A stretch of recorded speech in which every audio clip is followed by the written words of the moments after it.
Reka twongere tubahe ikaze tubashimire bakunzi b'Umwashi TV aho muri dukomeze tubifurize ibihe byiza tubabwira ngo mukomeze mugire ibihe byiza, bakomeje gukora subscribe reka tubabwire ngo muri abantu b'abagabo cyane, abakomeje gukora share, abakomeje kuduha ibitekerezo kuri Umwashi TV, ujya munsi rwose ahantu tuba twashyize ikiganiro ukajya munsi ahantu handitse comment, aho niho ushyira ubutumwa bugufi rwose buhita butugeraho neza cyane. Turizera ko rero aho muri mumeze neza cyane, natwe tumeze neza hano i Kigali i Nyarugenge. Ubu mbere baravuga ngo ni Kigali igendwa n'abifite, ariko nta cyahindutse n'ubundi ubuzima bukomeje kuba bukomera, cyangwa se ubuzima bukomeje kuba butura hano muri Kigali ko tuzayibamo oringate umugani w'abaturanyi. Tuzira ko aho muri hano mu Rwanda, abari ku mugabane wacu wa Afurika, ku mugabane wa Amerika, ku muri Burayi, turizera ko mumeze neza muri ku mugabane aho muri hose. Inshuti zacu ziri muri Amerika, inshuti zacu ziri Mozambique, inshuti zacu ziri Zambia, turizera ko mumeze neza cyane. Tuje kubagezaho amakuru rero arimo avugwa cyane cyane hano mu Rwanda. Iyi weekend irasiga amakipe y'ibigugu akinnye imikino ya gicuti yo kwitegura shampiyona 2024 2025. Imwe iri hanze y'igihugu, indi iri mu gihugu, ariko zose zirakina n'amakipe yamwe mu gihugu kimwe. Reka duhere rero, turahera hehe? Turahera mu ikipe ya APR Football Club.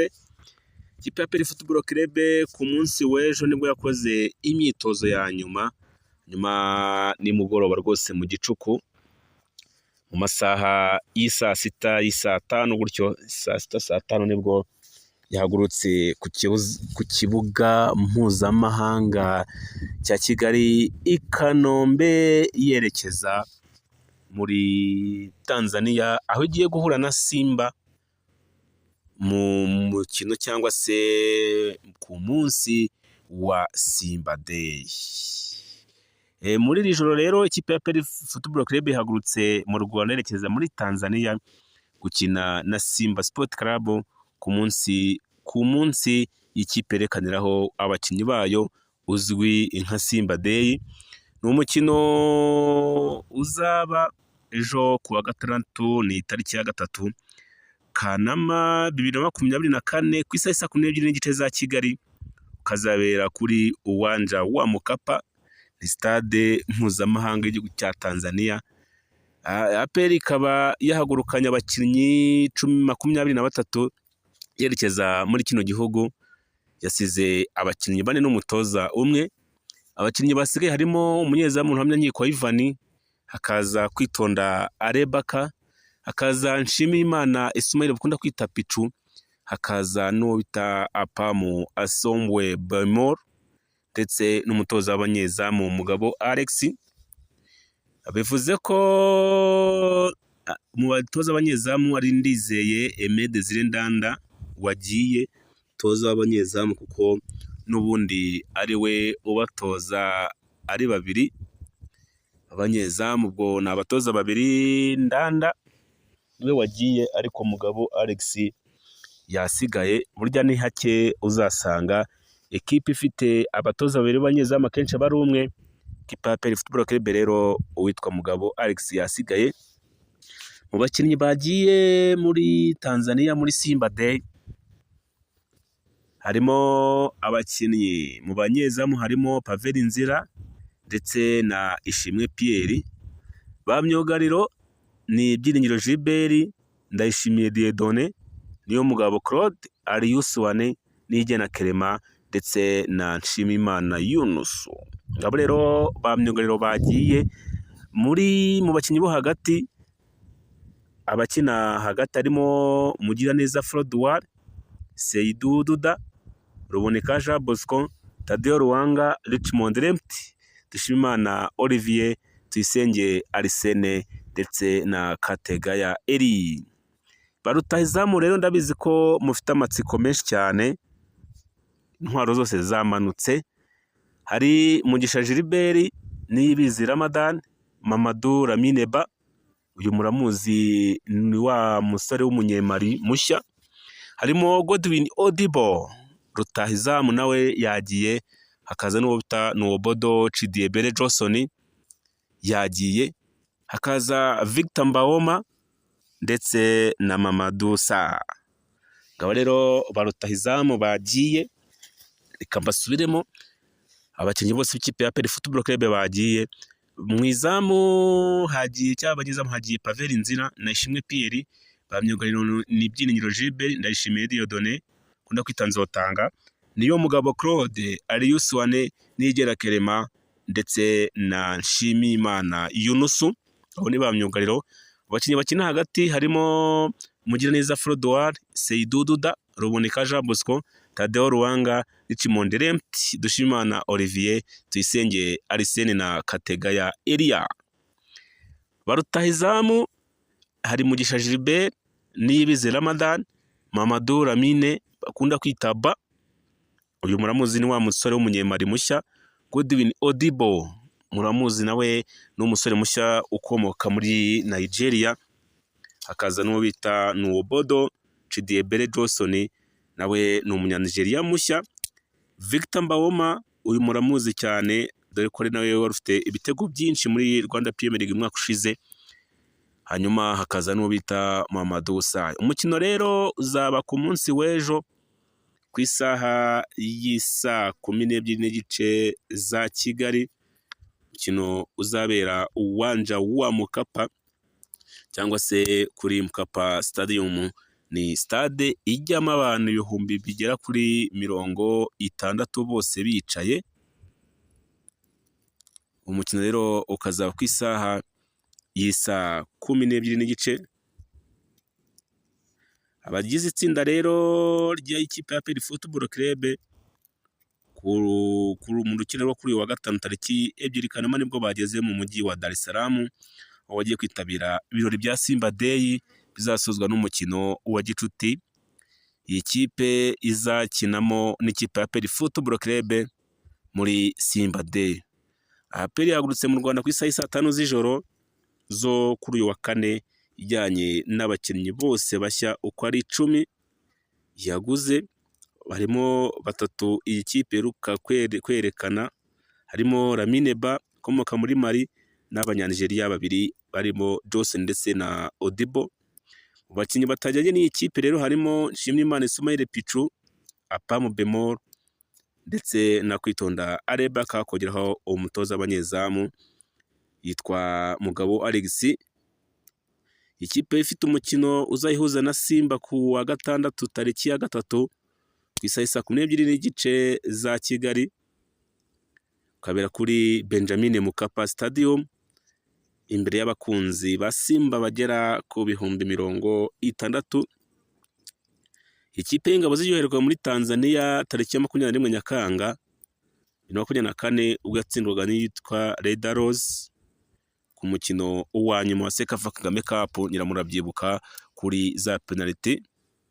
Ikipe biteganyijwe ko izagaruka ku cyumweru tariki ya 4 yitegura Champions League, imikino ya Champions League ndetse initegura shampiyona ko nta gihe cyo kutakaza abafite. Reba rwose abakinnyi uwo bita Nuobodo Johnson Chidiebere, kiri mushya wa APR, ba Niyo Mugabo Claude bose ndabona bagiye. Niyibizi Ramadan ndabona abagiye bameze neza cyane. Umukino rero ukazaba ku munsi w'ejo.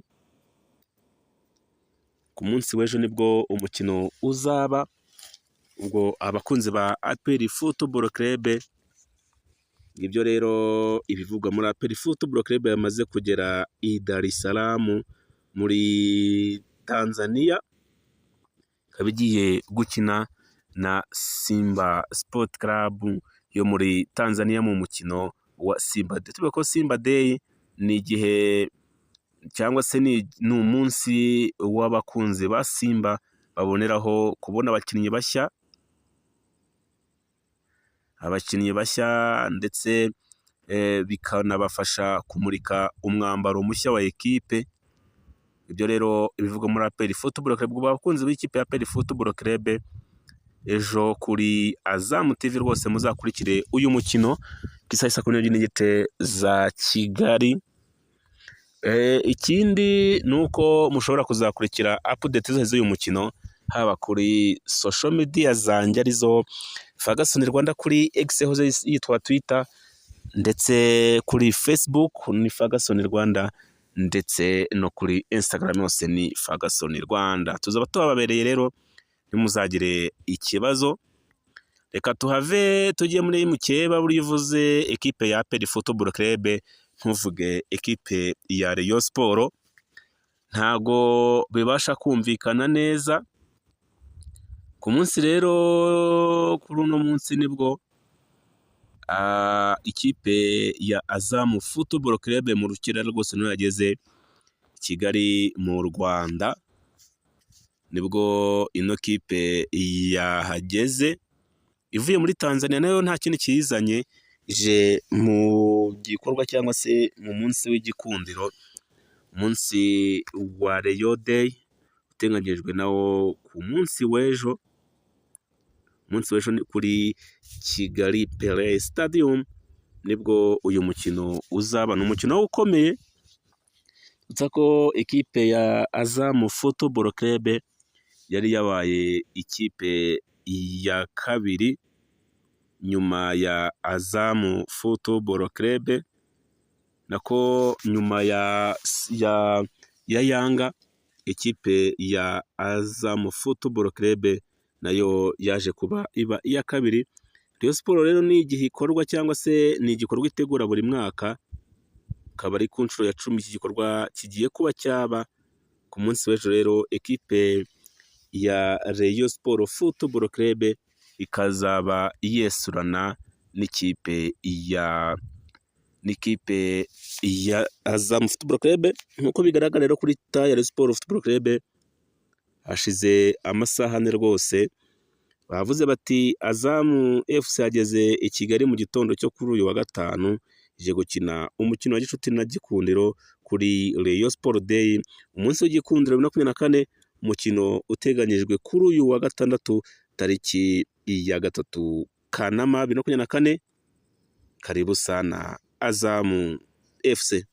Ibyo rero ibyatangajwe n'ubuyobozi bwa Rayon Sport bwatangaje ko ikipe ya Azam Football Club bageze i Kigali ku munsi w'igikundiro. Rero bizaba ari ibicika kubera ko umushyushya rugamba cyangwa se umuvanzi w'imiziki akaba DJ Brian azaba ameze neza cyane, cyangwa mnamubona mu mwambaro mwiza wa Rayon Sport Football Club wanditse ngo Rayon Sport n'umuterankunga wayo 1968, igihe ikipe ya Rayon Sport yaje kuba ishingirwa cyangwa se yabayeho.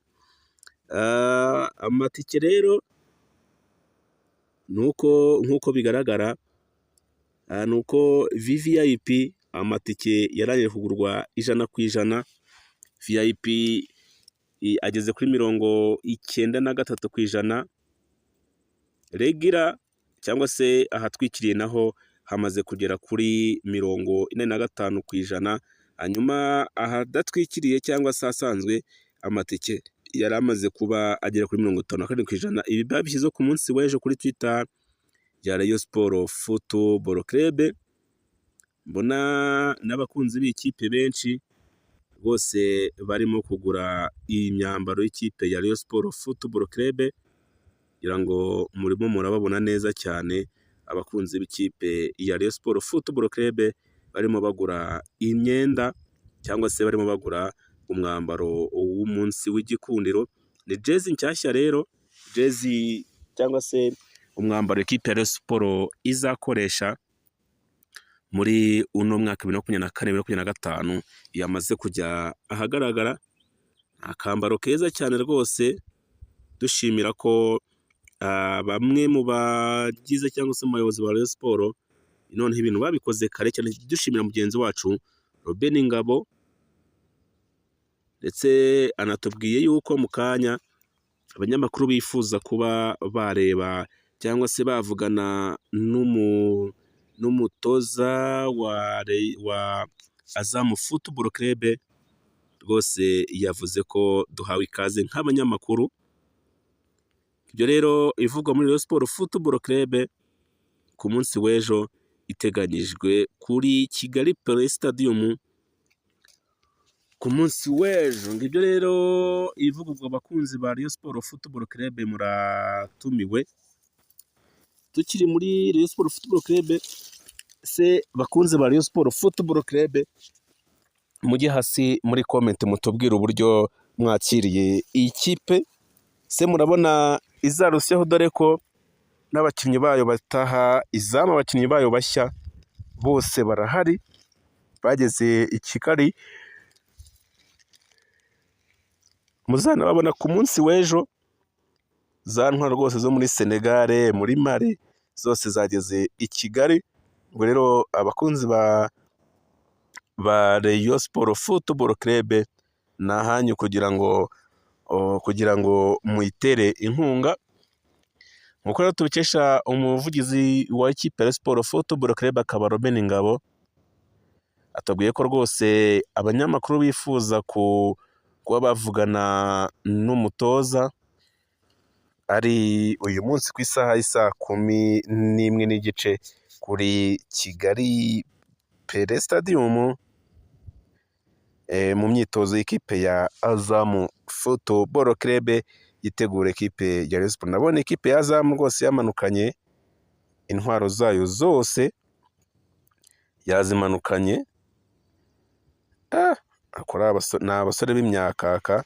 Ikipe rero mbona yakiriwe n'ubundi n'umunyamabanga wa Rayon Sports Football Club, namenye Patrick, ndetse na Robin Ngabo nawe yari ahari ameze neza cyane. Ikipe ya Azam rero ikaba yageze i Kigali mu Rwanda. Ese bakunzi ba Rayon Sports Football Club, iki nicyo gipimo cy'ikipe ya Rayon Sports Football Club. Ese Rayon Sports bizayifasha iki kuba yakina n'ikipe ikomeye? Ni test nziza, murabibona gute? Ariko ngiye nk'umunyamakuru navuga ko ari test nziza.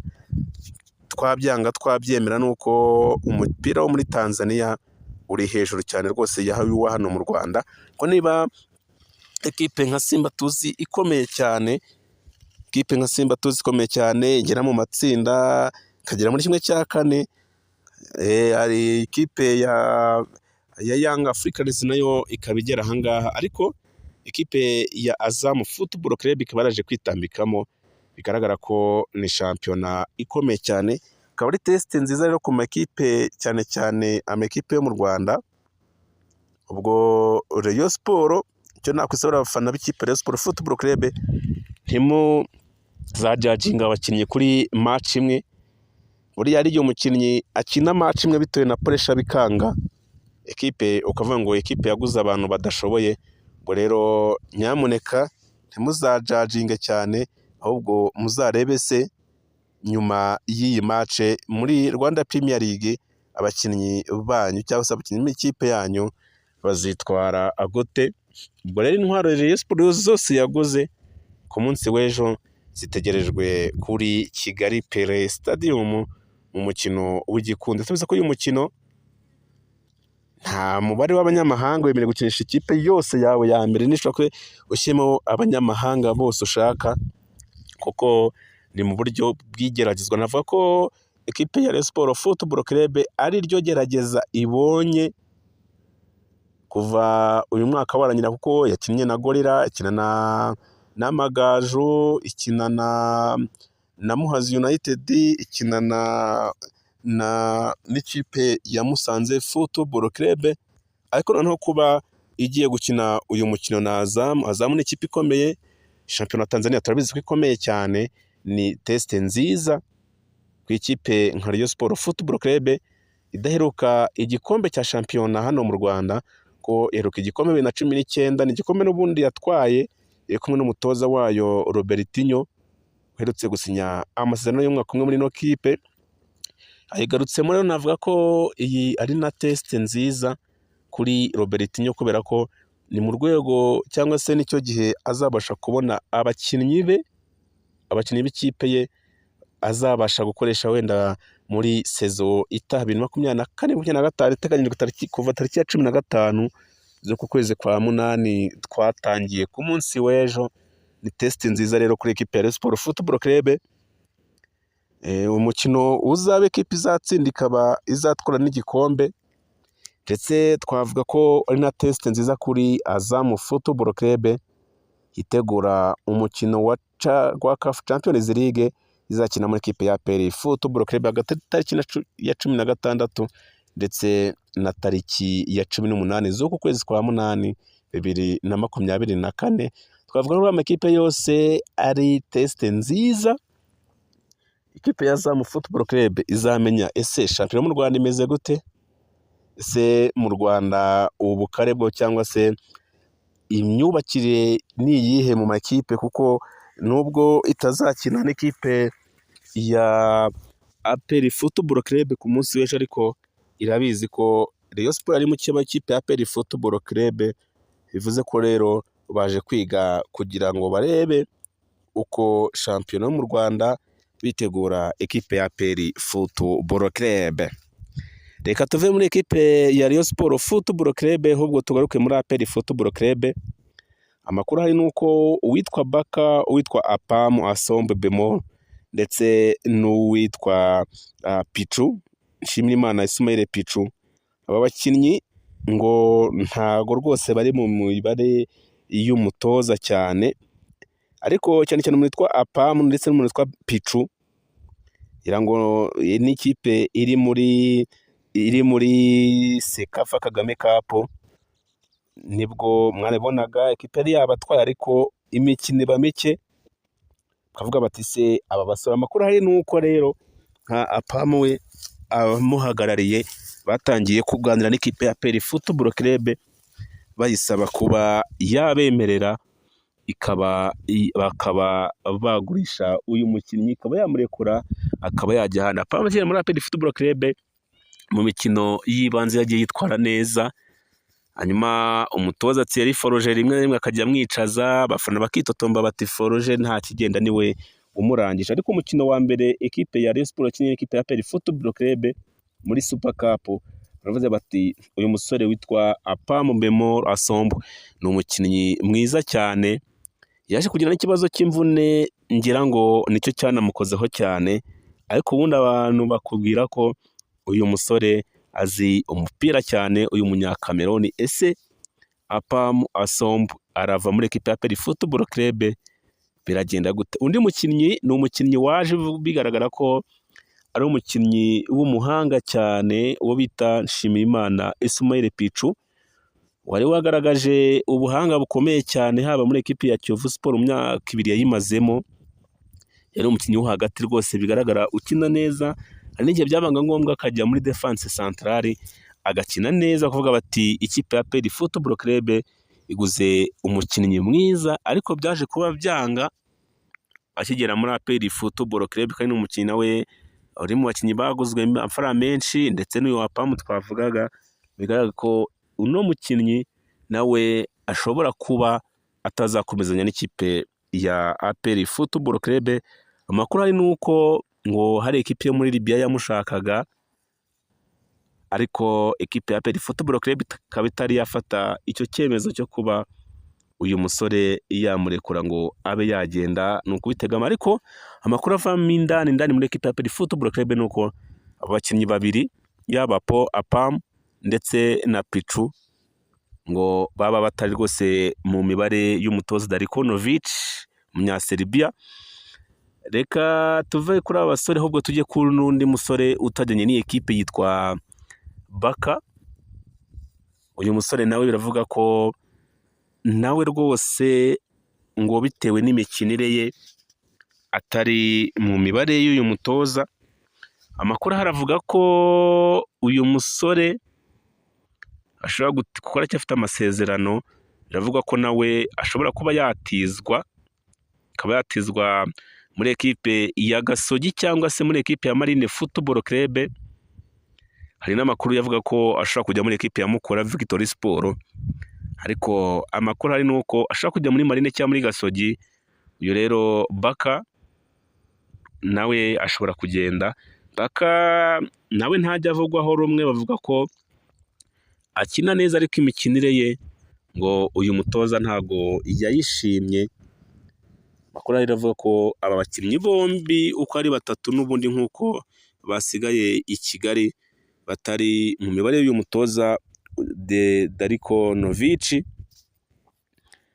Twabwiye abakinnyi bamwe bagiye, ariko abakinnyi amahirwe menshi ahari nuko bashobora rwose kuba bava muri ekipe ya APR Football Club bakaba bagurishwa nk'uko ba Shaibubu bagurishijwe. Amakuru nuko Shaibubu ngo ashobora kuba yaratanzweho cyangwa se yaratanzwe n'ikipe Al Ahly Benghazi yo muri Libya miliyoni zigera kuri 70, ngo nizo ekipe ya APR Football Club yaba yaracakiye.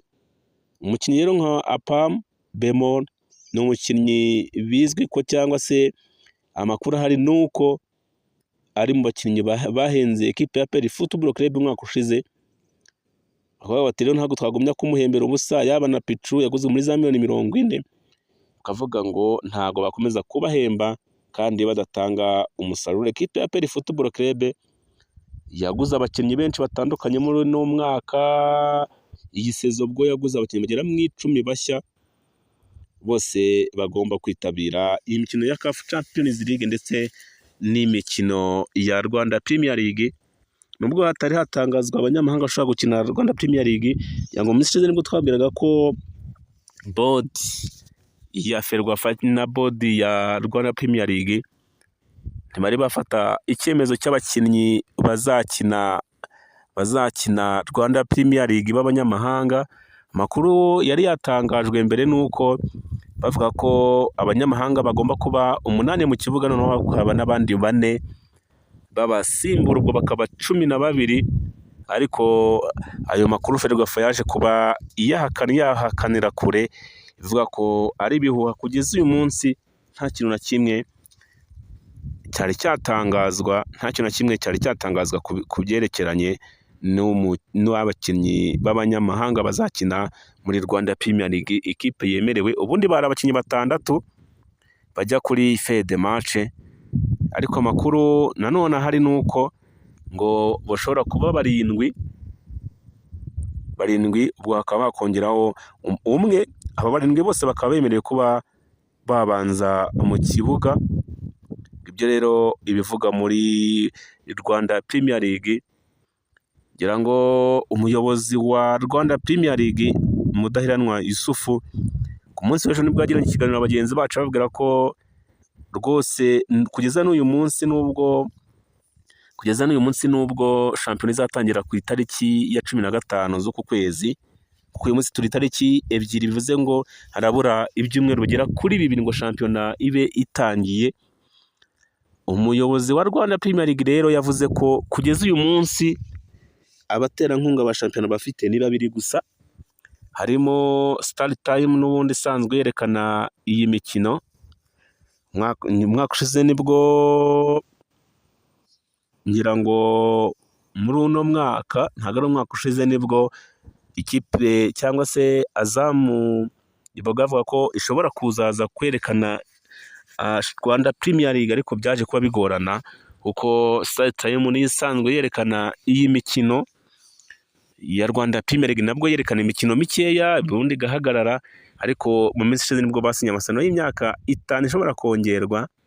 Bamwe bavuga bati imyaka ni myinshi cyane kuko amashusho yayo n'ubundi ntabwo abasa neza. Bavuze ko rero aribo baterankunga bafite Star Time ndetse na Gorilla Games. Tubitsa ko Gorilla Games ihemba umukinnyi watsinze igitego cyiza, umuzamu wakoze save y'umwaka ndetse n'umutoza w'ukwezi. Ubwo rero umutoza wakoze umutoza w'ukwezi ahembwa na Gorilla Games, umukinnyi watsinze igitego cyiza ahembwa na Gorilla Games, ndetse n'umuzamu wakoze save nziza cyangwa se akuye umupira neza ukomeye ahembwa na Gorilla Games. ngabo rero abaterankunga babiri bari muri Rwanda Premier League cyangwa se bateganyijwe ko aribo bahari, ariko nk'uko umuyobozi wa Rwanda Premier League Yusufu Mudaheranwa Haji yatangarije bagenzi bacu ko nubwo shampiyona izatangira ariko nta muterankunga mukuru bari babona, ndavuga umuterankunga witirirwa shampiyona, ko umwaka ushize yari Primus ariko shampiyona yararangiye. Ni ngo amakuru hari nuko kontara cyangwa se amasezerano bafitanye na Primus na Bralirwa muri rusange yaje kuba arangira, bivuze ko ngo barimo gushaka undi muterankunga mukuru akazajya yerekana cyangwa se akazajya yitirirwa Rwanda Premier League cyangwa se icyiciro cya mbere cya shampiyona y'u Rwanda. Rero ntabwo haramenyekana ese ninde, ni ibikomeje kuba bivugwa, harategerejwe amakuru ni uko hari benshi rwose. Icyo board ya Rwanda Premier League irimo gukora ni ukureba ese ni bande twemerera bitewe n'ubushobozi bazanye, ko yavuze yuko bazareba abatanga amafaranga menshi, nibyo bariho baravuga bati tuzareba utanga amafaranga menshi kugira ngo turebe uko bimeze, bityo tube twakwemerera aba bantu cyangwa se abangaba kuba bakwerekana cyane ko bakwitirirwa iyi shampiyona mu gihe Primus yaba yereye amasahari. Ndetse hari abo babonye, ubwo ikibura rero ni ukuba hari abo bamara kwemeza kugira ngo biyitirire iyi shampiyona igiye kuzatangira ku munsi wo izaba ku munsi wa tariki ya 15 z'uku kwezi kwa munani turimo. Ubwo rero nawe niba ufite business cyangwa se niba ufite amafaranga, ubwo nawe waterekaho rwose ukajya hariya aho board ikorera, board ya Rwanda Premier League, nawe ukaba washyiraho amafaranga yawe. Amakipe ari mu bibazo rero azatangira yesurana, muri Rwanda Premier League. Ikipe ya Kiyovu Sport na AS Kigali zifite ibibazo by'ubukene ndetse nazo zatangiye imyitozo nyuma y'izindi mu makipe ya mu Rwanda, ariko zanatangira shampiyona zicakirana. Gusa hari impamvu nk'uko byasobanuwe na perezida wa Rwanda Premier League Board Mudaheranwa Haji Yusufu. Tariki ya 24 z'uku kwezi gushize kwa Nyakanga nibwo Rwanda Premier League ifite mu nshingano zayo zo kugenzura, gutegura no gushakira ubushobozi amakipe agize shampiyona y'icyiciro cya mbere mu Rwanda, yashyize hanze ko amakipe azahora muri shampiyona 2024-2025. Ni shampiyona mbere bajyaga bapanga igice kimwe cya shampiyona, ariko ikintu twakwishimira muri uno mwaka ni uko noneho bapanze calendrier yose izarangira mu kwezi kwa gatanu. Umukino rero ku munsi wa mbere harimo uzahuza ikipe ya AS Kigali na Kiyovu Sport. Gusa bamwe babyibajijeho bitewe n'uko ubwo ingengabihe yasohokaga nta n'imwe yari yatangiye imyitozo bitewe n'ubukene buri muri ano makipe. Perezida rero wa Rwanda Premier League Board Mudaheranwa Haji Yusufu aganira n'ikinyamakuru BNB FM Mwezi yavuze ko impamvu ibi babikoze bagahuza aya makipe ari uko birindaga ko bazayahuza n'andi yiteguye kubarusha, cyangwa se ukuba wasanga hari iyo bisabye gutega izajya hanze y'umujyi wa Kigali kandi bafite n'ibibazo by'ubukene. Yagize ati niba warabibonye ku ngengabihe, hari umuntu wampamagaye arabimbwira ngo ibi bintu mukoze ko mugaragaje ko muri abanyamupira cyane. Ndamubaza nti se kubera iki? Ati amakipe abiri ataratangira imyitozo ariko ku munsi wa mbere nizo mwahuje. Ndamubwira nti nizo. Aragira ati nibwo badusabwa ko Rwanda Premier League ibintu byose rero byagiye birebwaho kugira ngo ibintu bitegurwe ku buryo bw'ubunyamwuga. Umuntu abonye AS Kigali itaratangira kwitoza ikirwana no kwiyubaka. Kiyovu Sport yatangiye imyitozo ngo ari abantu 56 bataramenya niba bose bazakina shampiyona. Iriya kipe buriya iyo uyitangiza uhereye Igisenyi cyangwa Rubavu ku munsi wa mbere, ikajya gukina n'uwitoje ibyumweru 6 cyangwa se ukayohereza gukina na Rayon Sport nayo cyangwa se na APR FC cyangwa na Police FC, zose zimaze amezi 2 ziri mu myitozo, zaratangiye imyitozo, avuga ko haba bitari ibintu byiza cyane. Iyo rero uyahurije i Kigali aho batuye nta n'umwe utega, bashatse bazaze n'amaguru nta modoka. Rero bakeneye bose kongera kwiyubaka kandi bakeneye kongera kuba hamwe. Haji Mudaheranwa yavuze ko muri aya makipe uko ari abiri umwaka ushize harimo iyavugaga ko mpaga 3 yazemera bitewe n'ikibazo cy'ubukene izi kipe zari zifite. Ikipe ya AS do Kigali n'ikipe ya Kiyovu Sport ni amakipe yose afashwa cyangwa se aterwa inkunga n'umujyi wa Kigali. Akaba azahora rero ku munsi wa mbere kuri Kigali Pele Stadium. Ngibyo rero ibyavugwaga muri Rwanda Premier League cyangwa se hano mu mupira w'amaguru, ubwo abakunzi b'ikipe ya APR Football Club ndetse n'abakunzi ba Rayon Sport Football Club mugiye gushyigikira amakipe yanyu. Reka rero bakunzi b'Umwashi TV tubabwire ngo muri abantu b'abagabo cyane, dukomeze tubashimire abakomeje gukora subscribe ku Umwashi TV, abakomeje gusangiza bagenzi babo inkuru tubagezeho buri munsi. Reka tubashimire tubabwira ngo mukomeze mugire ibihe byiza, mukomeze mugire umunsi mwiza umuganura. Twebwe turagaruka mu kanya tubabwira amakuru aba agezweho cyane cyane muri siporo.